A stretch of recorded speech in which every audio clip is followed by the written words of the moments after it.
Pandemik COVID-19 memberi impak besar kepada ramai pihak, terutama selepas pelaksanaan Perintah Kawalan Pergerakan PKP sejak Mac tahun lalu. Secara amnya, risiko berkaitan pandemik tidak dilindungi di bawah mana-mana pelan insuran dan takaful di seluruh dunia. Pengecualian itu berpunca daripada kesukaran menetapkan harga perlindungan untuk pandemik yang mungkin hanya berlaku sekali seumur hidup, termasuk kos dan impak yang tidak dapat diduga. Walau bagaimanapun, majoriti syarikat insurans dan pengendali takaful menyediakan manfaat tambahan seperti penempatan hospital harian untuk pemegang polisi yang terjejas. Basically yang mendorong saya untuk terus menyediakan perlindungan insurans ataupun takaful kerana saya sangat memerlukan satu jaminan kewangan, terutama sekali yang melibatkan kos rawatan yang tinggi apabila saya dimasukkan ke dalam hospital. Selain itu, penangguhan premium polisi dan caruman takaful yang memanfaatkan lebih 1 juta pemegang polisi bernilai 1.6 bilion serta dana ujian COVID-19 berjumlah 8 juta. Dalam situasi semasa sekarang, amat penting untuk kita mengetahui perlindungan yang diberikan demi kesejahteraan bersama. Kalau mungkin sebelum ni, mereka tak cakna tentang perlindungan kewangan ini seperti insurans dan takaful, tapi kini selepas berlakunya pandemik, ramai yang cakna, ramai yang lebih mempunyai kesedaran. Kan? Tepat sekali, terutamanya dalam kita menjalani peperangan untuk memutuskan wabak COVID-19, wabak COVID-19. Dan semakin banyak individu dan juga ketua-ketua keluarga juga sedar kalau apa-apa terjadi kepada diri ataupun keluarga, bukan saja tiada pampasan, tiada kelangsungan hidup buat ahli-ahli keluarga. Jadi di sini bersama-sama kita adalah Tuan Muhammad Haris Muhammad Yusof, pakar perundangan kita, seorang peguam bela dan peguam cara yang bakal memberikan atau mungkin menyuluh apa yang gelap tentang takaful dan juga insurans, terutama kita sedang orang kata memerangi wabak COVID-19. Assalamualaikum. Waalaikumsalam warahmatullahi wabarakatuh. Segak orangnya. Terima kasih kerana bersama-sama kami pagi ini. Terima ini. kasih.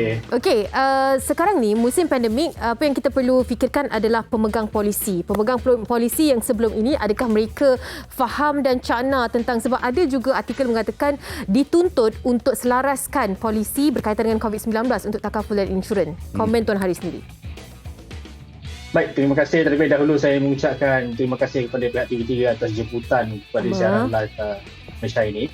Jadi sebelum saya menjawab kepada persoalan yang diajukan oleh host, saya ingin menjelaskan sedikit berkenaan dengan apa itu insurans atau takaful. Kerana saya percaya kita dalam kalangan kita masih ada yang belum faham insurans atau takaful.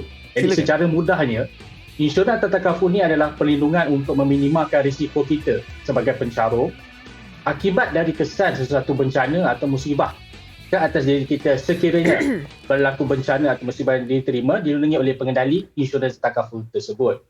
Jadi berkenaan dengan soalan yang diajukan seperti tadi, adakah perlunya standardiskan polisi-polisi dalam kalangan insurans dan takaful dalam memastikan perlindungan tersebut dapat diberikan semaksimal kepada para pencarum? Jadi jawapannya pada dapatan saya adalah yang pertama, untuk kita menstandardiskan polisi insurans takaful tersebut, ianya perlu dirujuk kepada akta-akta yang mengikat para pengendali syarikat insurans dan takaful tersebut, dan juga kepada kedua daripada yang institusi yang mengawal syarikat takaful dan insurans tersebut, iaitu Bank Negara Malaysia lah antaranya.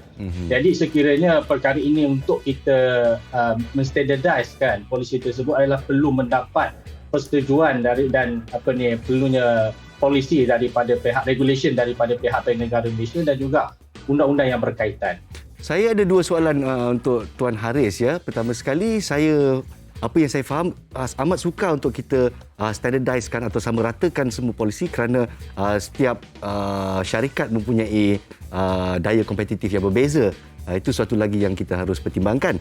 Yang kedua, kerana COVID-19, ramai pencarum-pencarum didapati mungkin hilang pekerjaan atau hilang punca pendapatan dan tidak mampu meneruskan caruman, dan saya difahamkan industri telah pun memanjangkan penganjakan bayaran caruman sehingga 31 Disember 2021. Adakah ini benar? Baik, ya, bagi menjawab soalan tersebut, kita boleh rujuk kepada bantuan yang diberikan oleh Persatuan Insurans Hayat Malaysia atau kita panggil LIAM, Persatuan Insurans Am Malaysia PIAM dan Persatuan Takaful Malaysia MTA, di mana dalam kenyataan media tersebut telah menyatakan bahawa pihak pengendali industri takaful dan insurans ini telah bersetuju untuk melanjutkan bantuan perlindungan takaful dan insurans sehingga 31 Disember 2021. Di mana sebelum ini, jika kita rujuk kepada laman web daripada Bank Negara Malaysia, bantuan perlindungan takaful dan insurans kepada mereka yang mengalami kesan terjejas ekonomi daripada COVID-19 ini telah diberikan sejak tahun lepas. Namun bantuan tersebut telah habis sehingga Jun 2021 ini, dan berita baiknya para pengendali syarikat insurans dan takaful ini telah bersetuju untuk melakukan corporate social responsibility iaitu CSR untuk membantu para pencarum dan juga para peserta yang dinamakan akan pengecualian bantuan dan bantuan-bantuan yang diberikan kepada mereka yang terjejas akibat daripada COVID-19. Adakah mereka akan dapat perlindungan daripada COVID-19 walaupun daripada vaksinasi, kesan vaksinasi ataupun penyakit COVID-19 itu sendiri? Adakah ia dipanjangkan dan haruskah kita tambah caruman? Baik, pertamanya kita perlu lihat kepada setiap satu syarikat insurans dan takaful tersebut sama ada mereka menawarkan bantuan untuk perlindungan terhadap mereka yang mengalami kesan jangkitan COVID-19 ini. Jadi saya percaya kebanyakan atau most kepada syarikat atau kesemua syarikat insurans dan takaful ini, mereka ada menyediakan bantuan perlindungan insurans dan takaful kepada pencarum yang mengalami kesan jangkitan COVID-19.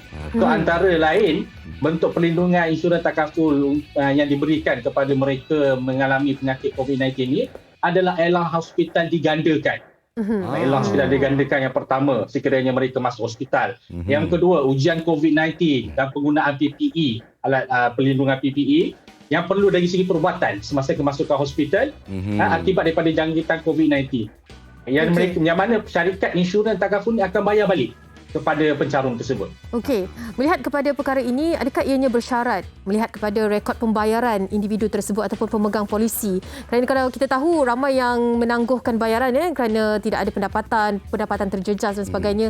Adakah itu juga diambil kira untuk keputusan mereka mendapat benefit ataupun kebaikan-kebaikan seperti mana yang dinyatakan tadi, Tuan?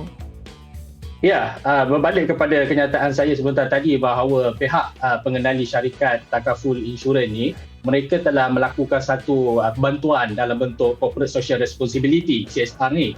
Jadi dalam corporate social responsibility ini ada fund-fund yang diperuntukkan untuk bantuan tersebut. Yang mana fund tersebut akan diguna pakai untuk melanjutkan bayaran yang tertunggak yang dihadapi oleh para pencarum yang terjejas.